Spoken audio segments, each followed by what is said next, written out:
नमस्कार दोस्तों, आज हम गणित में पढ़ेंगे एमसीक्यू टाइप क्वेश्चन, एलसीएम और एचसीएफ पे आधारित प्रश्न जो डीएलएड हो या यूपी पुलिस हो या एमपी पुलिस हो, लेखपाल हो, कोई भी एग्जाम हो, टेट, सीटेट, सुपर टेट, हर प्रकार के एग्जाम्स में आते हैं। तो देखिए, हमारा पहला प्रश्न है 2 की घात 3, 3 की घात 2 व 4 तथा 15 का एचसीएफ क्या होगा।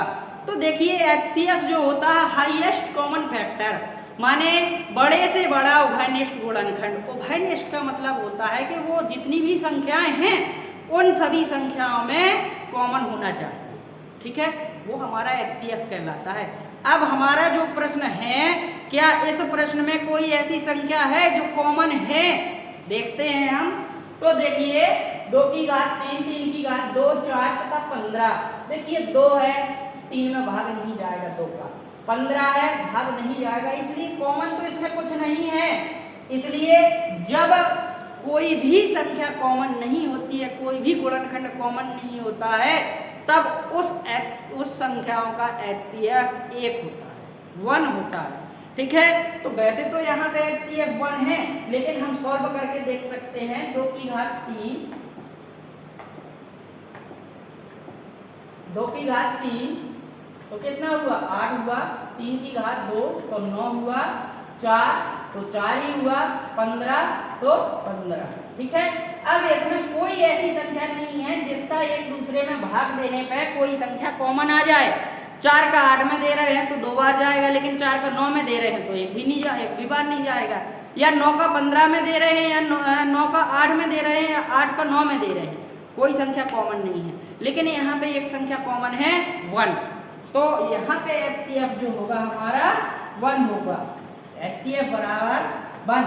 जब संख्याओं का कोई उभयनिष्ठ गुणनखंड ना प्राप्त हो, तब वहां पे हमारा मासा 1 होता है। ये हमारा मासा आंसर जो है 1 होगा। अगला प्रश्न हम देखते हैं। 3 साइकिल सवारों की चाल क्रमशः 10 किलोमीटर, 10 किलोमीटर, 12 किलोमीटर और 15 किलोमीटर है।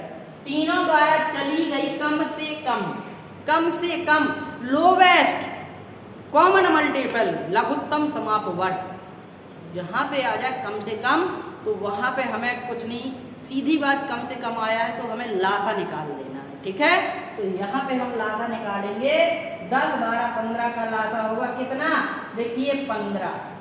अब कॉमन क्या है 12 में से, देखिए 10 है, यहाँ पे निकाल लेते हैं हम 10, 2 × 5, 12 है तो 2 × 2 × 3, 15 है तो 15 कितना हुआ, 3 × 5, ठीक है, 3 × 5, ये हो गया हमारा।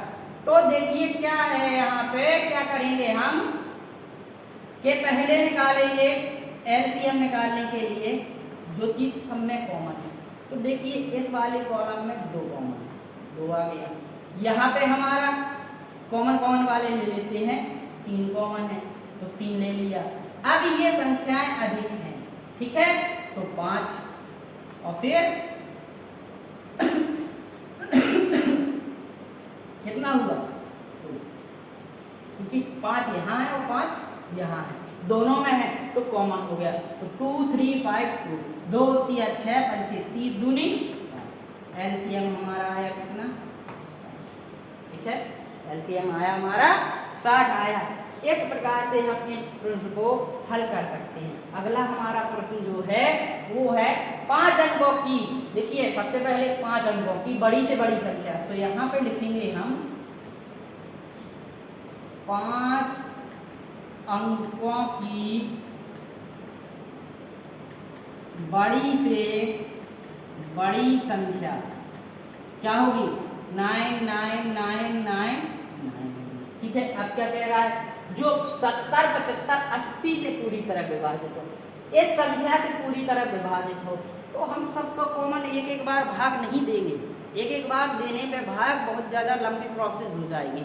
तो इसका एलसीएम निकाल देते हैं हम यहाँ पे।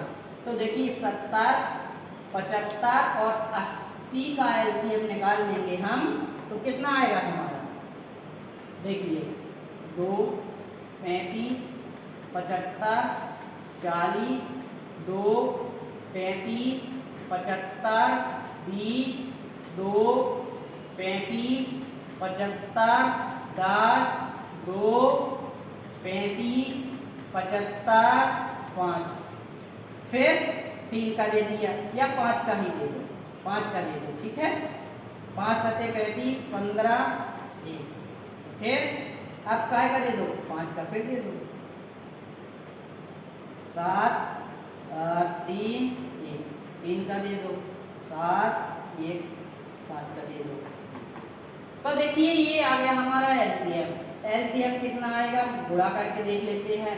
2 दूनी 4 दूनी 8 दूनी 16 पंचे 80, 80 पंचे 400 और 21 के 84, तो 8400 ये हमारा एलसीएम आ गया।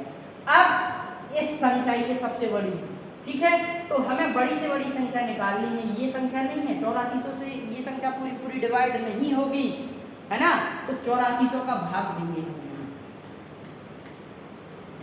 इस बड़ी संख्या में। एक बार दिया 8400 9951 9 बोलेंगे, कॉमन लेंगे तो इधर पे फिर एक बार भाग जाएगा 8400 995 और 7। अब ये संख्या इस संख्या से छोटी हो गई तो भाग नहीं जाएगा, तो हमारे कितना आया, 11 आया। तो 8400 का 11वां गुणा, 11वां गुणा बराबर जो हो जाएगा 0 0 11 चौक 44 की 4 हासिलाई 4 11 88 और 4 92,400। ये हमारा आंसर है। ये हमारी 5 अंकों की संख्या है। देखिए जो इस संख्या के नजदीक है, ना ज्यादा कम है ना ज्यादा अधिक है। लेकिन आपके मन में एक प्रश्न आएगा कि 11वां ही गुणज क्यों नहीं है। तो देखिए 10वें गुणज में जो आएगा हमारा 8400 गुणा 10 तो हो जाएगा 84,000। ये बहुत ज्यादा छोटी हो गई, इस संख्या से काफी छोटी हो गई। 12वां गुणज निकालेंगे तो 12 8 96 400 वो हो जाएगी 6 अंकों की संख्या, तो वो हमारा गलत हो जाएगा। इस प्रकार से ये हमारा 11वां गुणज ही निकालेंगे। आपको ये 10वां और 12वां गुणज इसलिए बताया है कि कभी कभी सेम गुणज नहीं आता, क्योंकि जो यहाँ लासा बचा हुआ है यदि ये बिल्कुल इसके समथिंग बच रहा है ना, तो फिर हम उसका अधिकतम गुणज निकाल देते हैं। जो हमारा भाग देने पर आएगा भागफल उससे अधिक गुणज निकाल देते हैं, ठीक है। क्योंकि जो 5 अंकों की बड़ी से बड़ी संख्या है हमें उसके समथिंग का निकालना है। ये समथिंग है, अगर इससे अधिक का निकाल दे रहे हैं तो वो 6 अंकों की हो जा रही है, इससे कम का निकाल रहे हैं तो वो बहुत ज्यादा कम हो जा रही है। तो ये हम प्रश्न के अनुसार करना है, इसको नोट कीजिए। फिर अगला प्रश्न बता रहे हैं हम। अब हमारा अगला प्रश्न जो है, अगला प्रश्न है हमारा 3/7, 2/5 और 5/14 का मासा ज्ञात कीजिए। अभी तक हमने दोस्तों साधारण संख्याओं का मासा निकाला, अब भिन्न का मासा निकालना है।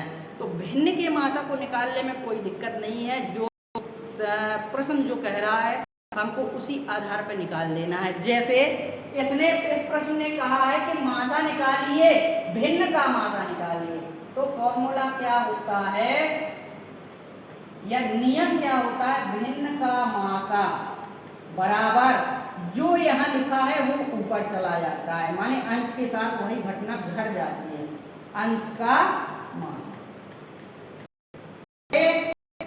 हर का लासा। हमारा आंसर क्या आएगा, अंश का मासा निकालना है। तो 5 में कॉमन क्या है, कुछ कॉमन नहीं है, इसलिए मासा आएगा हमारा 1। हर का लासा, तो देखिए यहाँ पे लासा क्या आ रहा है, 7 जो है 14 में समाहित है, इसलिए 14 हमने ले लिया और 5 अदर है, तो 14 पंचे 70 ये हमारा भिन्न का हमारा मासा हो गया, है ना। इस प्रकार से हम भिन्नों का मासा निकाल सकते हैं। अगला प्रश्न है भिन्न का लासा। लासा निकालिए। जिस प्रकार से हमने मासा निकाला है उस प्रकार से हमको ही निकालना है तो देखिए वही फॉर्मूला है, भिन्न का लासा बराबर अंश का लासा बटे हर का मास। ठीक, अब क्या करेंगे हम, अंश का लासा निकालना है तो देखिए कोई कॉमन नहीं है। जब कोई कॉमन नहीं है तो लासा सीधा गुणा कर दिया जाता है, 7 की 21 दूनी 42 बटे हर का मासा। तो मासा में क्या है, मासा में कोई चीज कॉमन नहीं है क्योंकि 9 का भाग 14 में जाएगा नहीं, 9 का भाग 20 में जाएगा नहीं, तो मासा भी हमारा क्या होगा, 1 होगा। ये हमारा आंसर हो गया। इस प्रकार से हम भिन्नों के मासा और लासा से संबंधित प्रश्न हल करते हैं। अगला हमारा प्रश्न जो है वो है दो संख्याओं का अनुपात 7:9 है, जबकि दोनों संख्याओं का अनुपात 10 है। देखिए दोस्तों क्या होता है, गणित आती है, गणित हम जितनी उसमें प्रैक्टिस करेंगे, जितना अभ्यास करेंगे, उतनी गणित हमको आएगी। कोई भी चीज हो, अब जिस चीज को जितना अधिक समय देंगी वो चीज भी आपके पास उतनी ही नजदीक आएगी। आप गणित को, वही कहानी होती है समाज में, जैसे हम बैठे हुए हैं या हम कोई काम कर रहे हैं तो जितना हम समाज को समझेंगे समाज भी हमें उतनी ही इज्जत देगी, है ना। जितना हम गणित को पढ़ेंगे गणित हमको उतनी ही आएगी, उतनी ही हम गणित सीख पाएंगे। वही चीज हमें यहाँ करना है। गणित के जो प्रश्न होते हैं, प्रश्न जैसे फीलिंग को समझा जाता है वैसे ही गणित की भाषा को समझना है। गणित के शब्द शब्द में उसका जवाब होता है, उसकी भाषा को समझिए और उसके अर्थ निकालिए, तब आपको प्रश्न का उत्तर मिलेगा। सवाल में ही प्रश्न का उत्तर होता है। देखिए यहाँ पे दो संख्याओं का अनुपात, तो संख्या नहीं है अनुपात है, माना संख्या बराबर x, ठीक है। तब अनुपात कितना है, 7:9 संख्या जो हो गई। क्या कह रहा है वो, जबकि दोनों संख्याओं का अंतर, तो संख्या अब बन गई हमारी 9x तथा 7x। अंतर वो कह रहा है दोनों संख्याओं का अंतर, तो 9x और 7x ये दोनों संख्याएं हो गई। अंतर का मतलब होता है घटाव। इन दोनों का अंतर कितना आ रहा है, 10 आ रहा है।